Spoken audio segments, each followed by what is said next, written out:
আচ্ছা, এতক্ষণ পর্যন্ত আমাদের ডেটা আগে মানে অধ্যায়টা একটু ওভারভিউ দাও। প্রথমে আমাদের কি ছিল? প্রেরক আর গ্রাহকের মাঝখানে কথা ছিল। তারপরে ছিল হচ্ছে ছিল। মাধ্যম। তারপরে ছিল মাধ্যম। তো জি। মাধ্যমের মধ্যে আমাদের একটা পার্ট হলো, সেটা হচ্ছে তার যুক্ত মাধ্যম। তার যুক্ত মাধ্যমের মধ্যে আমরা কি কি পড়লাম? Twisted pair cable, coaxial cable, optical fibre, laser. এরপরে যে মাধ্যমগুলো আসছে সেটা হচ্ছে তারবিহীন বা ওয়্যারলেস মাধ্যম। হুম। তো আমাদের এখন সব থেকে বেশি প্রচলিত লেজার। মাধ্যম গুলো হচ্ছে লেজার না, তারবিহীন মাধ্যম। লেজার কিন্তু তারযুক্ত মাধ্যমের মধ্যে পড়ে। একটু ওভারভিউ দিতে হবে। হ্যাঁ। লেজার হচ্ছে তারযুক্ত মাধ্যমের মধ্যে পড়ে। ঠিক আছে? লেজারের যে রেটা থাকে সেটা তারের মধ্যে দিয়ে ট্রান্সমিট হয়। এই যে এতক্ষণ এটাই বললাম যে 1300 থেকে 1500 ন্যানোমিটার যদি আমি তারের মধ্যে দিয়ে দেই, তাহলে লেজারটা তো বিক্ষিপ্ত না, সোজাসুজি সরল রেখা। কিন্তু হচ্ছে যদি আমরা এখানে অন্য রশ্মি দেই, আমাদের এলইডি বাল্বের লাইট দিই, তখন সেটা কিন্তু বিক্ষিপ্ত। তোমরা যে সব বুঝছি পার্টি বুঝছি। লাইটের যেসব পার্টি লাইটকে লেজার লাইট বলো, সেগুলো আসলে পোলাপান একটা কোনো কিছু নাম রাখতে হবে তাই দিছে। ঠিক আছে? যারা জানে না তারা এগুলো বলে। ওগুলো তো আসলে এইটা মানে হচ্ছে লেজার, আসল লেজার যেটা সেটা হচ্ছে এইটা। কিছু একটা হলে লেজার লাইট লাগাইছি, ডিজে লাইট লাগাইছি, পার্টি লাইট লাগাইছি, ওইগুলো আসলে ওইটা লেজার না, লেজার হচ্ছে এইটা। তো এখন হচ্ছে, মানে লেজার বলতে তো আলোক রশ্মি, মানে আলো টাইপের কিছু বোঝায় না? হ্যাঁ, তো সেটা হচ্ছে এই যে এই ওয়্যারের মধ্যে দিয়ে যাবে। অপটিক্যাল ফাইবারে যেরকম ওয়্যারের মধ্যে দিয়ে আলো যায়, লেজারটাও হচ্ছে একটা কাচের মধ্যে দিয়ে যায়। আচ্ছা, এখন থেকে যে মাধ্যমগুলো শুরু হবে এটা কিন্তু ইম্পর্টেন্ট, লেজার আর হচ্ছে অপটিক্যাল ফাইবার। আচ্ছা, হুম। তারবিহীন মাধ্যমের ক্ষেত্রে আসি। তো আমাদের হচ্ছে সব থেকে বেশি যে মাধ্যমগুলো এখন ব্যবহার করা হয় তার মধ্যে তারবিহীন মাধ্যমই সব থেকে প্রচলিত। তুমি এখন মেসেঞ্জার, হোয়াটসঅ্যাপ যেখানে যে মেসেজই দাও সবকিছু ওয়্যারলেস মাধ্যমে চলে। ওয়াকি টকি বলো আর হ্যাঁ। যেটাই বলো সবকিছু ওয়্যারলেস মাধ্যমে চলে। তারপরে সব থেকে মানে প্রথমে ওয়্যারলেস মাধ্যম শুরু হয়েছিল ব্লুটুথ দিয়ে। আগে ব্লুটুথ দিয়ে হচ্ছে ওই যে মনে করো গান, অডিও, ভিডিও এগুলো শেয়ার করা হতো। তারপরে হচ্ছে শেয়ার ইট ইউজ করা হতো, মনে আছে? হ্যাঁ হ্যাঁ। হ্যাঁ, তো শেয়ার ইট ইউজ করা হতো। এখন ওইগুলো কিন্তু হচ্ছে ডেটা ট্রান্সমিট রেট অনেক অল্প, মানে কম। তুমি এখন যদি একটা ব্লুটুথ দিয়ে একটা সিনেমা পাঠাতে চাও তো এগুলো পসিবল না। ঠিক আছে? হুম কিন্তু হুম। হচ্ছে এখন মনে করো যে তোমার ফোনে মানে তুমি এখন একজনকে একটা মেইল করে একটা পুরো সিনেমা পাঠিয়ে দিতে পারো। তারপরে হচ্ছে গান, জি অডিও জি। যেটাই হোক মেসেঞ্জার, হোয়াটসঅ্যাপে পাঠানো যায়। তাহলে এটা পুরোটাই সম্ভব হয়েছে হচ্ছে ওয়্যারলেস মাধ্যমের মাধ্যমে। এবং হচ্ছে আচ্ছা আচ্ছা। আগের থেকে এটার এখন স্পিড অনেক বেশি বাড়ছে, ডেটা ট্রান্সমিশন রেট অনেক বেশি বাড়ছে। হুম হুম হুম। তো এখন দেখো, তারবিহীন মাধ্যম, তার তার মাধ্যম ছাড়া যখন প্রেরক ও গ্রাহকের মধ্যে তথ্য আদান প্রদান করা হয় তখন তাকে তারবিহীন বা ওয়্যারলেস মিডিয়া বলে। আচ্ছা, তো এটি সম্ভব হয় কেন? বিদ্যুৎ চৌম্বকীয় বা ইলেকট্রোম্যাগনেটিক তরঙ্গের জন্য। স্যার কি ইলেকট্রোম্যাগনেটিক, বললেন?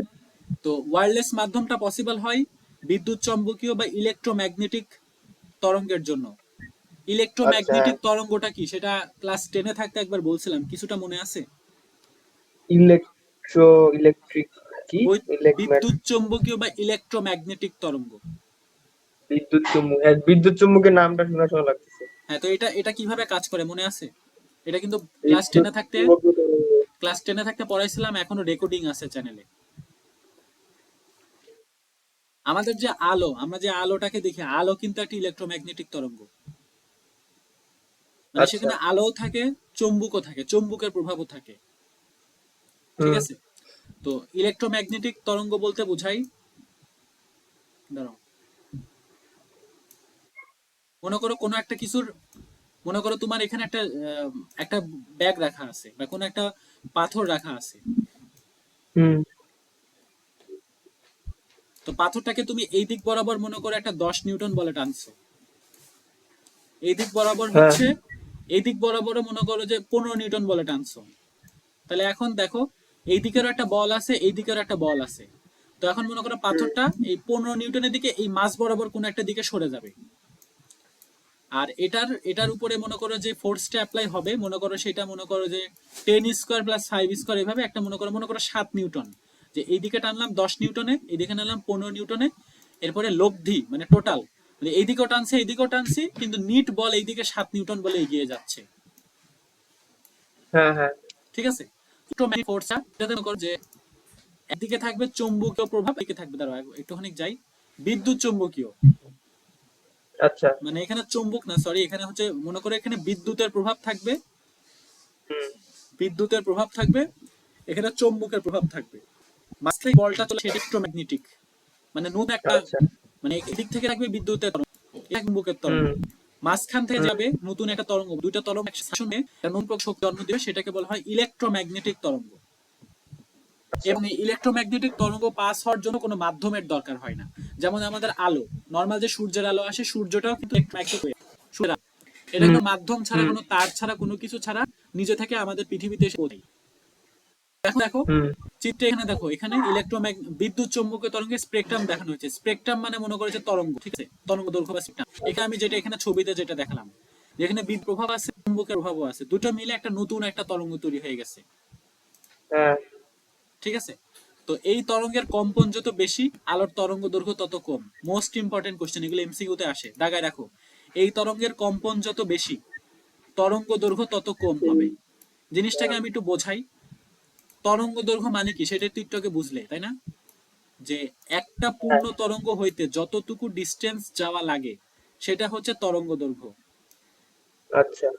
তো মনে করে এইটা গেছে 10 মিটার, এটাতে কি বেশি কাঁপে, কি হচ্ছে এটাতে বেশি কাঁপে, নিচে। নিচেরটাতে বেশি কাঁপছে। তাহলে দেখো এটার তরঙ্গ দৈর্ঘ্য যদি 10 হয়, তাহলে দেখো এইটুকুর তরঙ্গ দৈর্ঘ্য কত? কেন মনে পাবো না, 10:30টার মতো থাকে না। আচ্ছা এখানে দেখো, এখানে যদি হচ্ছে এটার তরঙ্গ দৈর্ঘ্য 10 মিটার হয় বা 10 সেন্টিমিটার, যেটা নিচের এক না মানে 1 মিটার, তাহলে তরঙ্গ দৈর্ঘ্য বেশি তখন কম্পন বেশি, নাকি তরঙ্গ দৈর্ঘ্য যখন কম তখন কম্পন বেশি? কম যখন যখন দৈর্ঘ্য কম তখন কম্পনটা বেশি। তো এখানেও কিন্তু সেই কথাই বলছিল, কিন্তু সিকিউতে আসে এই তরঙ্গের কম্পন যত বেশি হবে, তরঙ্গ দৈর্ঘ্য তত কম হবে। এখানে দেখো কম পিছে তরঙ্গ দৈর্ঘ্য বেশি। ঠিক আছে, না একটা কথা হয়েছে না, কি আছে, তরঙ্গের কম্পন যত বেশি হবে, এই যে এখানে কি হয়েছে, তরঙ্গ তত কম হয়েছে। ঠিক আছে, তো এখন দেখো এই স্পেকট্রামের অত্যন্ত ক্ষুদ্র একটা অংশ আমরা দৃশ্যমান আলো হিসেবে দেখতে পাই। মানে আমার দৃশ্যমান রেঞ্জ সেটা অনেক কম। মানে এখানে অনেক রকমের বিদ্যুৎ চৌম্বকীয় স্পেকট্রাম থাকতে পারে, কিন্তু আমাদের এইটুকু দৃশ্যমান সেটা অনেক পরিমাণে থাকে। ঠিক আছে, এবং ইলেকট্রোম্যাগনেটিক স্পেকট্রামের দুটি ক্ষেত্র কমিউনিকেশনে গুরুত্বপূর্ণ ভূমিকা রাখে। যে ইলেকট্রোম্যাগনেটিকের অনেক প্রভাব আছে, আমাদের অনেক রকমের আলো আছে। হুম। ইলেকট্রোম্যাগনেটিকের অল্প অংশ আমাদের দেশম, তো তার মধ্যে দুইটা আমরা দেখি, একটা রেডিও ওয়েভ আর একটা হচ্ছে মাইক্রোওয়েভ। ঠিক আছে, হুম। আচ্ছা,